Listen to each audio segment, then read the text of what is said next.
Hello again, Conte. Today I wanted to talk about the new event quests that were leaked a month or two ago. Obviously we've known about them for a while and they were confirmed by things like the Ale Dual Blades and stuff like that. So we've kind of known they've been accurate. However, given what we know about them, they were liable to become basically the go-to farming quest for like the majority of the rest of the game. And so I didn't really want to talk about them until we had proper confirmation that they were coming along. And we got that in the latest dev diary. They talked about the event quests, and so now I think it's fairly safe for me to go over the leaks. So yeah, here are some of the footage from the dev diary. They talk about them. These are going to be 3 event quests. They're going to be coming up in the weeks prior to Fatalis. They are Tempered Kushala, Tempered Teostra, and Tempered Lunastra in the cache area that you fight, the siege area that you fight Velkana rather. It's an area that I'm surprised was so underused, to be honest. It has cannons and ballistae and the Dragonado or Razor, I suppose it's called in this game. But it also has lots of nice flat terrain, and so it's basically got something for everybody. Yeah, I'm shocked they didn't make any use of it prior to this, but I'm glad that we're finally getting some quests there, and maybe there'll be more to come. I'm going to talk about the area itself and what we know they'll be there and what tools we'll have access to, but prior to that I just wanted to go over the actual event quests themselves and their rewards because it's quite important. So we have Library of Babel, or Babel, I'm uncultured, okay, I don't know how to pronounce it. But yeah, quest data, we have quest ID 66840, that is for Tempered Kushala Deora, 841 and 842 are Teostra and Lunastra respectively. We'll go over those in just a second. But yeah, Tempered Kush, around 30k health, which is kind of what you'd expect. Tempered Zin had, I believe, 25k or so, so it's somewhere in the region of 15 or 20% more.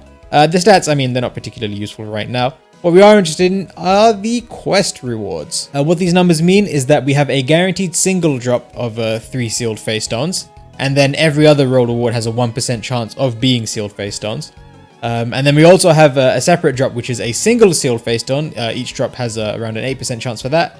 And then we have ancient Feystones and carved Feystones. For some perspective, Alatrion's quest has an 8% chance of dropping sealed Feystones. So you're going to be getting additional sealed Feystones on top of the 3 that you get guaranteed.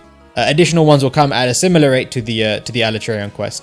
But of course, the monster has a lot less HP, so it should be a quicker affair at the very least. Day of Ruin, 841 is the Tempered Teostra quest, and this is the one I'm most looking forward to.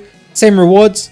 Yeah, these quests are all the same rewards. And then the Cold Never Bothered Me, Tempered Lunastra. Again, same rewards. And just for perspective, I suppose, we've got the Evening Star, and the Dawn is the same. Alatrion, 52,500 HP fixed. And the rewards are over here. You can see the sealed Feystone is 8%, as well as the guaranteed one. For some perspective, here is the Wrath of Thunder Descends, the current sort of meta farming quest, if that's the word you'd use for it. Yeah, Tempered Zenoga, 25,000 health roughly. And for the quest rewards, there's a little bit of scrolling to do. Yeah, you can see, oh, by the way, if you weren't aware, they doubled the sealed Feystones, and it's a different quest ID. So if you see a version of this quest with 1 sealed Feystone, that's the old quest. You want to be looking at this new one. But yeah, 2 sealed Feystones guaranteed, and then each roll then has a 1% chance of being 2 sealed Feystones. So not only does the new quest give you an additional guaranteed sealed Feystone, but it also gives you an additional sealed Feystone on every 1% roll, and also has an 8% roll for individual sealed Feystones too. So generally, it's most likely to be a lot more efficient. Obviously, it depends on how fast you can kill the monster compared to Tempered Zenoga, but in all honesty, things like Kushala are easier to headlock anyway. So I would be highly surprised if these quests don't end up being the sort of meta deco farming quests, if I can speak. So yeah, let's talk a little bit about the area that we're going to be fighting him in. It's the place that we sieged Velkana in the storyline. It was the only quest that we did there, never really had the ability to come back to it. There are a few things in the map. First of all, you can see nice flat terrain. There is a gate in the middle. I assume we'll be able to use that, although I'm not certain. We have ballistae and we also have cannons. The cannons, it's all very, very typical stuff. I don't know that the cannons will be particularly useful. They don't do a huge amount of damage compared to how our endgame sets do. Similarly, the roaming ballista, unless its damage is like proportionate to the monster's health or something, don't think it's going to be too useful, but you can see it in operation here at the very least. It moves, so it's fairly easy to stay safe, and it does a decent amount of damage, but not a huge deal. We have access to binders. You can see the monster gets bound. Obviously, this is being done by NPCs here. I'm uncertain whether or not we'll actually have access to that ourselves. I assume we would, although it's been a long time since I've done this quest and I don't have access to it. So I can't confirm, but binders are a thing in the map. That said, anything to do with NPCs, I kind of doubt will be part of the event quest. This was a very story-driven quest. I don't think we're going to get the NPCs doing the weird gunner nonsense and the strange monster getting trapped perfectly for the Dragon Razor. None of that's going to happen as far as I would predict. But at the very least, we probably will have access to binders and stuff if we're willing to go out of our way to use them. And of course, the Dragon Razor. Yep, 2 fuel cells to charge. I assume we're going to have to charge them as part of this quest too. It seems like that isn't something that they would just dodge. It's not a typical Dragonator, although it basically functions in the same way. Yeah, fires a large shell into the monster, does what I can assume will be Dragonator tier damage after you've charged it with 2 fuel cells. In all honesty, I don't expect much of this stuff to get used. Maybe the Dragonator, depending on how powerful it is.